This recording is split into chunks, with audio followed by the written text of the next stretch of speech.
Të nderuar shikues, jemi rikthyer në rubrikën WhatsApp. Faleminderit për shoqërimin e juaj. Tashmë do flasim për Korpusin e Paqes, i cili u themelua më 1 mars të vitit 1961 nga presidenti John Kennedy për të promovuar paqen dhe miqësinë në botë, duke ofruar kështu vullnetar të cilët kontribuojnë në zhvillimin social, ekonomik dhe njerëzor të vendeve njëkohësore ku ata shërbejnë.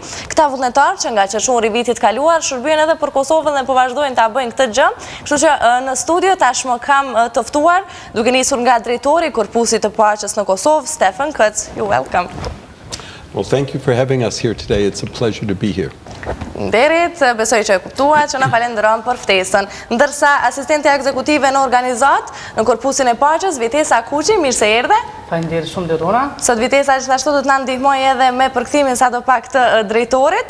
Po them vetëm të drejtorit sepse dy vullnetarët që i kemi këtu, Vera Vullnetare e Korpusit të Paqes, ditë flas. Goxha mirë shqip, mirë se erdhe. Dhe shumë.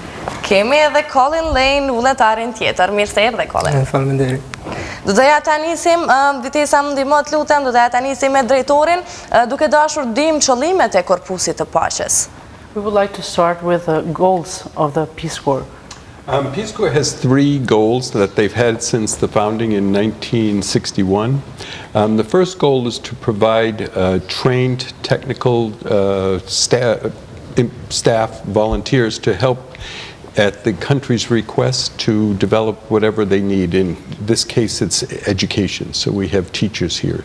The second goal is for the volunteers to bring American culture and just show American culture to whatever country they're serving in, so that the young Kosovars in the schools get exposed to real American culture, not just what they see on television. And then the third goal, which is really important, is they bring what they learn about Kosovar culture home to America to teach Americans about Kosovar. Atëherë qysh nga viti 1961, Korpusi i Paqes ka filluar me 3 qëllime kryesore. Një që është domethënë për të ndihmuar shtetet shtetet e interesuara për përmbushjen e nevojave për aftësimin e burrave dhe grave, domethënë në këtë rast për arsim. Në këtë rast kemi domethënë arsimtar që japin gjuhë, po. Qëllimi tjetër ka qenë domethënë për të ndihmuar në promovimin më të mirë të njohjes së amerikanëve nga ana e shërbyesve, domethënë nga ana e popullatës e ku shërbejnë, domethënë që të njohin më mirë kulturën amerikane dhe njerëz se si duken amerikanë në të vërtetë. Dhe domethënë qëllimi i tretë ka qenë njohja apo e kulturës së shteteve ku ata shërbejnë ta kthejmë mbrapa në Amerikë. Okej. Dhe me qenë se ne kemi këtu 2 prej vullnetarëve të Korpusit, Verën dhe Colin, doja t'ju pyes pak për përvojat e juaja që keni pasur. Keni 10 muaj që jeni këtu, keni mësuar shumë mirë shqipën, besoj edhe zakonet keni nisë me i mësuar shqiptarëve. Since we have 2 volunteers here, Colin and Vera, they would like to know about your experiences now that you've been here for 10 months. Can you tell us a little bit more about that? Po, unë mendoj që bota ka të baj atë se sa ne kuptojmë njëri tjetrin. Edhe sa më shumë mësojmë, aq më shumë ne kuptojmë njëri tjetrin, edhe kjo ndihmon ne kemi paqe edhe shoqëri e sinqerta në botë. Unë mendoj që më shumë se mësojmë nga njëri tjetrin, ne kuptojmë që ne nuk jemi shumë të ndryshëm. Edhe unë mendoj njerëz në Kosovë, në Amerikë, duan njëtat gjëra, ma shumë paqe edhe ma shumë dashuri në botë. Edhe për tash edhe për të ardhmen. Edhe kur jam këtu, unë jam shumë e lumtur. Unë ndjej se jam shtëpi për shtëpi. Okej. Colin, tregon pak për gjuhën shqipe dhe do të munduhesh t'ju mësosh edhe nxënësve atje. So Colin, tell us a little bit about the Albanian language. So will you go back and teach also some Albanian when you go back? Ndoshta. Fjali e parë është kjo është më mirë se unë në gjuhën shqip. por unë do të provoj pak. Gjuhën shqip është një gjuhë nuk është shumë i lehtë për mua, për unë, por but I do try. I do try a lot. I do try a little bit. Është interesant se unë s'po fol shqip zakonisht me nxënësat, veç anglisht, orën e gjuhës anglisht. E kuptueshme. Por në shtëpia për shembull unë fol shqip shumë. Është shumë i mirë. Okay. Do doja të kthehem prap tek drejtori, duke dashur që të na tregoj më shumë ndoshta për çka saktësisht bëjnë këta vullnetar në Kosovë, cili është qëllimi përpos mësimit të tyre edhe domethënë njohjes së kulturave më të mira të njëri tjetrit në mënyrë që t'i përsjellim edhe në vendet prej nga vim. Çka saktësisht mundohen ata të arrijnë, çfarë misioni kanë, sa qëndrojnë këtu, qëndrojnë për familjet tona kosovare, gjitha këto. So maybe, Steven, you can explain it a little bit more about their goals, not only their goals, but what the volunteers do in Kosovo, where they live, what they do, where they work. The volunteers in Kosovo, just like in many countries where Peace Corps serves, their primary job is to work in the schools with other English teachers, Kosovar English teachers, and help introduce new ideas and new methods in the schools. But the two aspects that make the program really successful is, besides the counterparts, the teachers that work with the volunteers, is the host families. In order for them to really learn Albanian and the culture of Kosovo, they all live with Kosovo families for 2 years. So they become part of the family, and the families are wonderful. It's a huge part of our program that makes it so successful. Atëherë dëmë thonë vullnetarët për 2 vjetë që jetojnë në Kosovë, japin gjuhë angleze në për shkolla, edhe përveç dëmë thonë kësaj pune primare që ata kanë, diçka që është shumë rëndësishme gjatë kohës që ata që ndrojnë në Kosovë është jeta atyre me familjet kosovare, ku ata aty shkëmbejnë dhe kulturat mbes njëri tjetrit, po gjithashtu mësojnë gjuhën shqipe, mirë po edhe në të kundërtën angleze. Ka pas, ose si është mënyra që vije deri tek përzgjedhja e familjeve që dëshiron t'i ketë vullnetarët në shtëpi, ka pas hezitime në këto raste prej familjeve? When choosing the families, were there any hesitations to get a volunteer or to have a volunteer in their families? Yes. It's always the interesting part. When we first came here a year ago, the first families we asked were very nervous because they have an American moving into their house. They wanted to be comfortable that they were, their home was good enough, the food was good enough. But once they are, they're brave enough to try it, they find it's very, very nice. They have a new family member, and that relationship will last for many, many years. They'll be part of that family forever. Me siguri në fillim ka pas, domethënë hezitime, sepse kanë hezituar duke marrë parasysh se ndoshta do të adaptohet vullnetari në shtëpinë e tyre, është shtëpia e mirë, ushqimia do t'ju pëlqej. Mirë po, derisa ka filluar ajo bashkëtesë, mandej është krijuar një shoqëni e cila do të zgjatë me vite të tëra. Një projekt I tillë, domethënë doja ta nisi se secili projekt I ka dhe ato vështirësitë e veta, kështu që ndoshta vullnetarët në këtë rast Vera dhe Colin do të mund të na tregojnë më shumë se në për cilat vështirësi kanë hasur më shumëti përgjatë proceseve ose synimeve që kanë pas.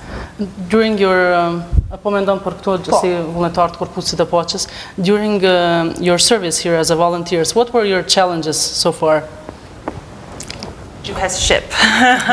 Pak e vështirë, por jam shumë falendëruese për familjen time, Prita, Rosalfa, Tanusha, Rahimi, Simja, familja Sadiku, ata do të jenë familja ime për gjithmonë.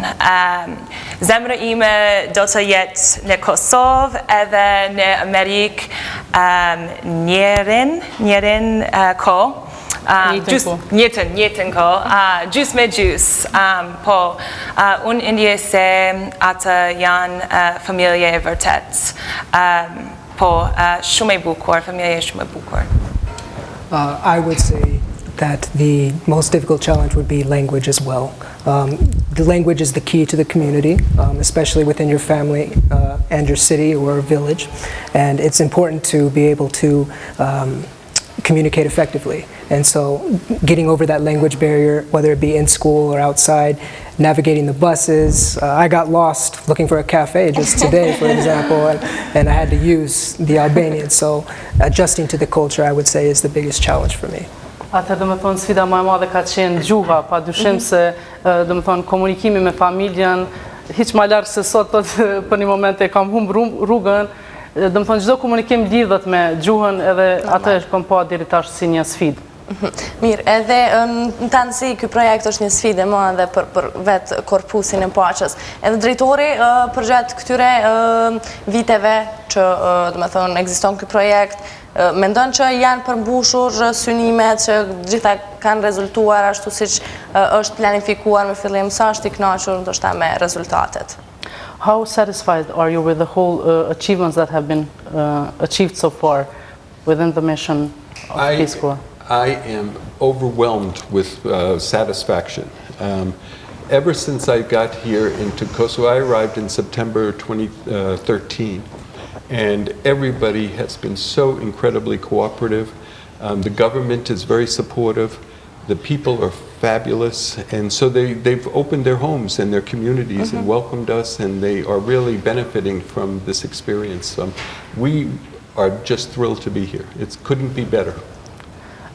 Zotri Kutzy thotë se nuk mund të jetë më mirë, po e nisi nga fundi sepse thotë në gjithçka qysh nga fillimi kur ka arrit këtu në vitin 2013, çdo kush e ka prit me dyert të hapura, duke filluar nga qeveria, komuniteti ka qenë shumë i hapur, njerëzit i kanë hapur dyert për këta vullnetar dhe dua të them se në përgjithësi jemi më se të kënaqur me çdo gjë që ka shkuar deri tash. Dhe do të vazhdojnë vullnetarët të jenë në Kosovë, do kenë mundësi ndrimi, janë gjithmonë të njëjtët, apo si do të vazhdojë gjithçka? How will this continue? Are there going to be the same volunteers all the time? Is there going to be a change? Are there new volunteers arriving? Wonderful question. We have 24 volunteers here now. We have 36 more volunteers coming in June. And so we will have a total of 60 volunteers in the country. And they stay for 2 years. So this group will stay for another year, then the second group, and then every year we will have 35 more coming in. So we'll always have about 60-65 volunteers here for as long as the government wants us. Atëherë kjo ishte një pyetje shumë e mirë sepse duam t'ju tregojmë se për momentin janë 24 vullnetarë të cilët shërbejnë këtu në kuadër të Korpusit të Paqes. Këtë vit do të vinë edhe 36, çka do të thotë se brenda vitit do të jenë 60 vullnetarë në shërbim të komuniteteve.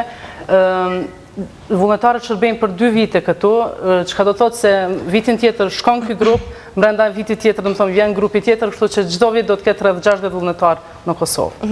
Edhe përderisa normal qeveria e Kosovës don që të ketë vullnetar, atëherë ne do të jemi këtu. But what if they want to stay more? They can stay more. If they found maybe someone here? I'll tell you, we have, in many countries, volunteers end up staying. They very often get married to local people, and they stay. When I was country director in Macedonia, one year we had 5 weddings of volunteers with locals. So that happens, and it's wonderful when it happens.